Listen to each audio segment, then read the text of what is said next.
말하자면은 이런 움직임은 한미일 삼국 동맹과 상관이 없이 미일 그 동맹 사이에서 벌어지고 있는 일들이거든요. 한미일 삼국계는 안보 동맹 안 맺어도 돼요. 필요도 없어. 이미 너무너무 그냥 잘 되고 있어.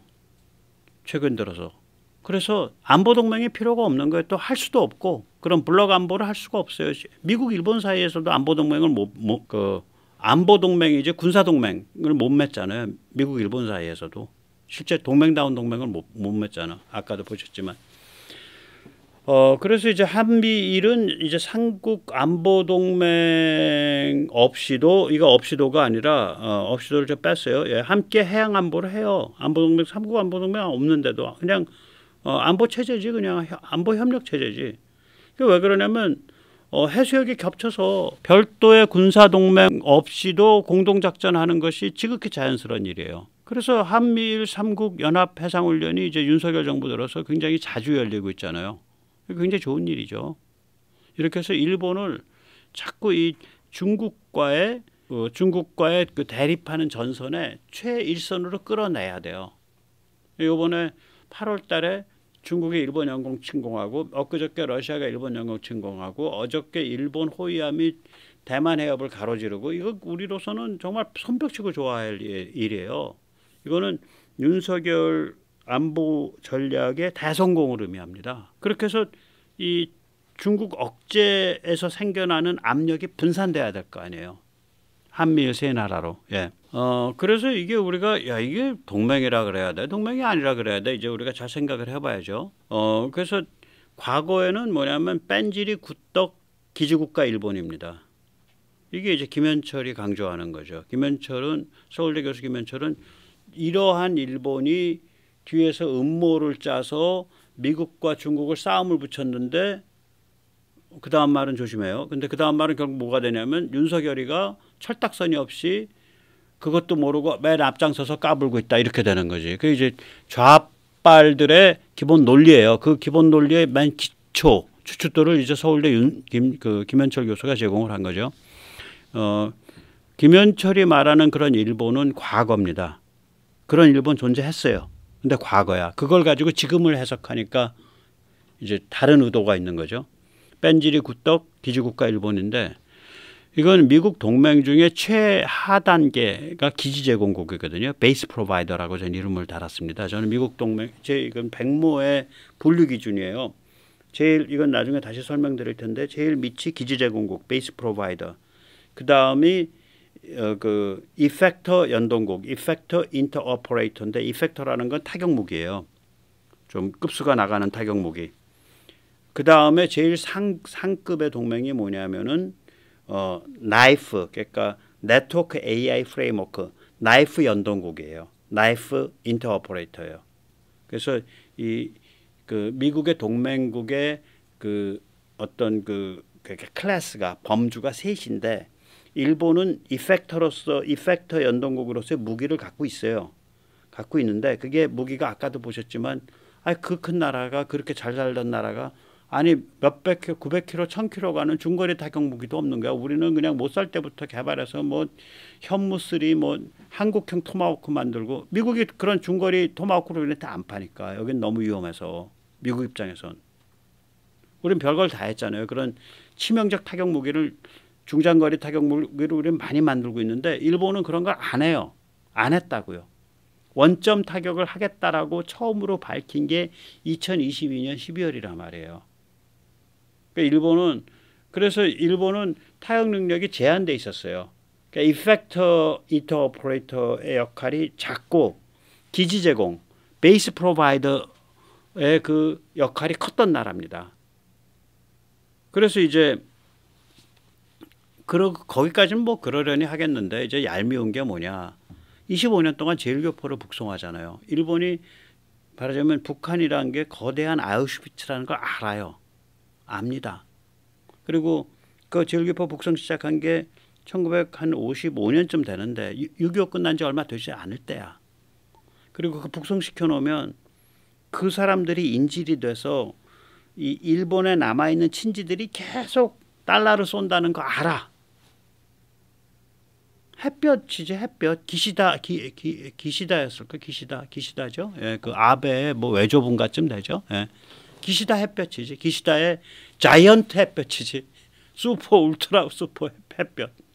그래서 이 제일교포 그 돈 안 싸주면 이 제일교포 들어가지고 너 반동사상에 찌들었다 그래서 수용소 보내니까 여기 탈북하신 제일교포 그 집안 출신 분들 그 얘기 가만히 들어보세요. 그러면 일본에서 쏴준 돈으로 사회에서 행세하고 비교적 먹고 살았다. 안 그랬으면 굉장히 위험했을 거다. 이런 그 말씀들을 하시잖아. 탈북하신 분들이 그 제일교포 쪽 집안 출신으로 탈북하신 분들이.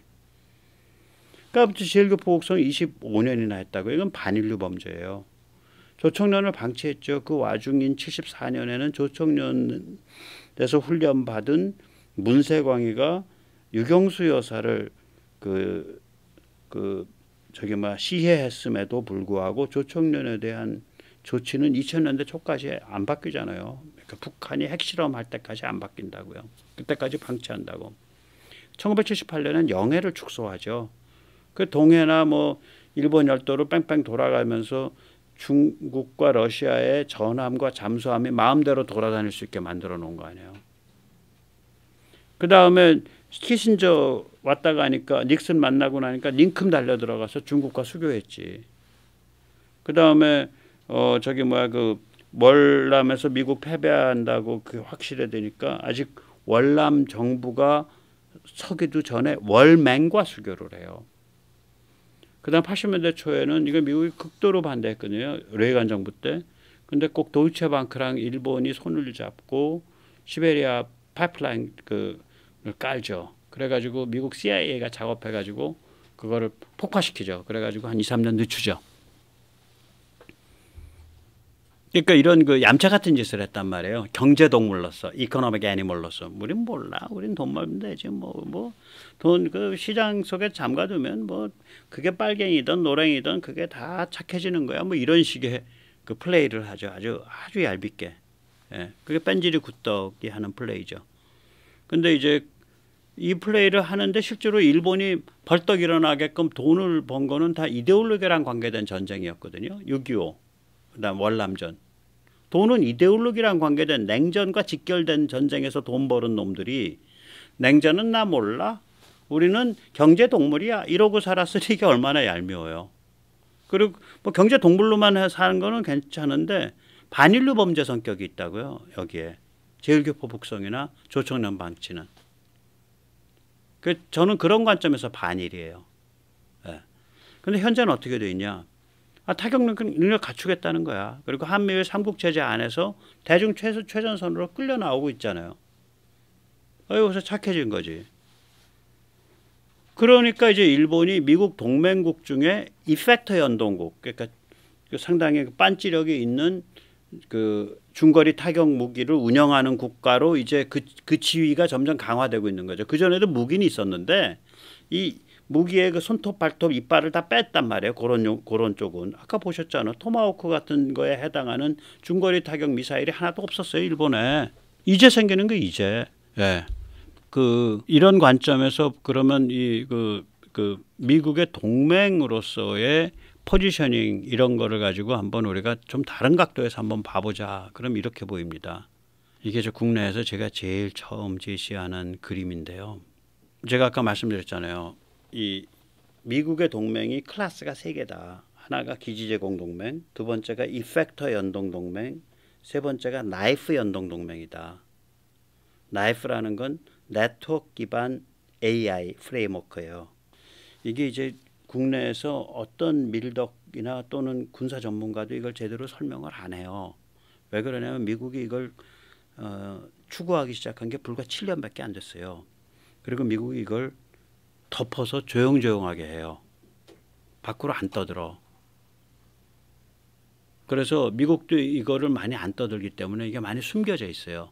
이게 제일 먼저 현실에서 힘을 발휘한 거는 2021년 8월 아프가니스탄 철군 때예요. 그때 하루아침에 후다닥 방 빼서 도망갔잖아. 그러니까 무지하게 혼란됐을 거 아니에요. 그 혼란을 이 나이프, 제가 이름 붙인 거예요. 나이프를 가지고, 미국 이름 메이븐이에요. 메이븐. 나이프라 그럴게요. 그냥 나이프를 가지고 그 혼란을 관리했어요. 그 다음에 두 번째 이게 쓰인 게 뭐냐면 우크라 전쟁이에요. 그러니까 우크라 전쟁 때 타겟을 이 나이프를 가지고 찍어가지고 우크라 군에 전달한 거예요. 그걸 제대로 많이 전달해주면 우크라군이 많이 뚫려 까는 거고, 찌끔찌끔 조금 주면은 우크라군이 많이 못 가는 거고. 그러니까 이 전쟁의 양상을 아주 지능적으로 얄밉게 컨트롤하는 거죠. 러시아 힘 쭉 빼가면서 우크라가 좀 고생하더라도. 약소국에 정신 못 차렸던 약소국. 우크라가 지난 30년 동안 1991년 이후로 정신을 차렸었으면 안 그랬는데 약속의 비애지 뭐. 그 다음에 세 번째가 이제 무시무시하게 발휘되고 있는데 이거 제가 따로 하려고 그럽니다. 세 번째가 뭐냐면 바로 10월 7일 하마스의 그 테러 학살 사건 이후로 중동에서 발휘되고 있어요. 그래서 후티 같은 애들도 함부로 못 가보는 거예요. 그러니까 미국은 이미 특히 유럽 전구하고 중동 전구에 대해서는 직접적 군사 행동이 거의 최소화돼 있고 이 나이프를 가지고 대응하고 있어요. 그러면 그거를 이스라엘한테 주거나 뭐 요르단에 주거나 사우디에 주면 그냥 때려버리는 거죠. 그 다음에 또 이스라엘은 자체적으로 나이프까지는 안 가더라도 자체적으로 굉장히 고급진 감시정찰을 또 갖고 있고 이스라엘형으로 작게 나이프는 했을 텐데 그게 그렇게 아주 고급지진 않을 거예요. 이스라엘은 우리랑 비교하면 군사 규모가 좀 다르니까. 그 다음에 이제 그래서 이 나이프란 놈이 뭐냐? 제가 나중에 한번 더 설명드리려고 그러는데 결국 다 떨고 나면 센서 나이프 이펙터예요. 그래서 아까 이펙터만 운영하는 나라들, 나토 유럽 국가, 일본 이펙터만 운영하는 거예요. 나이프 안 만들라 그래. 나이프 추구 안 해요. 일본이나 유럽 국가들. 이펙터만 운영해. 즉 나토란 이름으로 미국이 운영하는 나이프를 써가지고 이펙터를 무기를 두들기는 거죠. 일본도 마찬가지예요. 센서라는 건 뭐냐면 ISR 감시 정보지. 물론 ISR 감시 정보는 자체적으로 운영할 수 있는데 ISR 감시 정보 가지고 무기 운영하면 그게 나이프냐? 아니에요. 전혀 다릅니다. ISR 감시 정보 가지고 그 감시의 바탕에서 이거 하면요. 할 수 있어요. 이게 뭐랑 비슷하냐면 걸프전 때도 이런 거 했거든요. 감시정찰 정보 가지고 무기 운영을 했다고요. 그때 감시정찰 정보 해독해서 무기 운영하는 그 요원들이 있어요. 그걸 타겟팅 요원이라 그러는데 예. 그때 그 타겟팅 요원이 2,000명이었었습니다. 지금 똑같은 걸 운영하면 20명밖에 안 들어요. 이게 뭐냐면은요. 알파고 생각하시면 돼요. 인공지능인데 현장 센서를 쫙 전부 긁어 모으는 거예요. 무시무시하지. 현장 센서 온갖 종류가 다 있지. 그거 긁어 모아갖고 타겟을 식별하고 타겟을 추적하고 타겟팅 좌표를 찍어주는 거예요. 그리고 아직은 직접적으로 미사일 발사 이런 거는 직접적 그건 안 해요. 그건 사람을 거쳐요. 이펙터의 실제적 가동에 대해서는 사람을 거쳐요. 그러나 그 사람이 가동하기 직전까지는 딱 정리해서 일목요연하게 정리해서 딱 보여주는 거예요.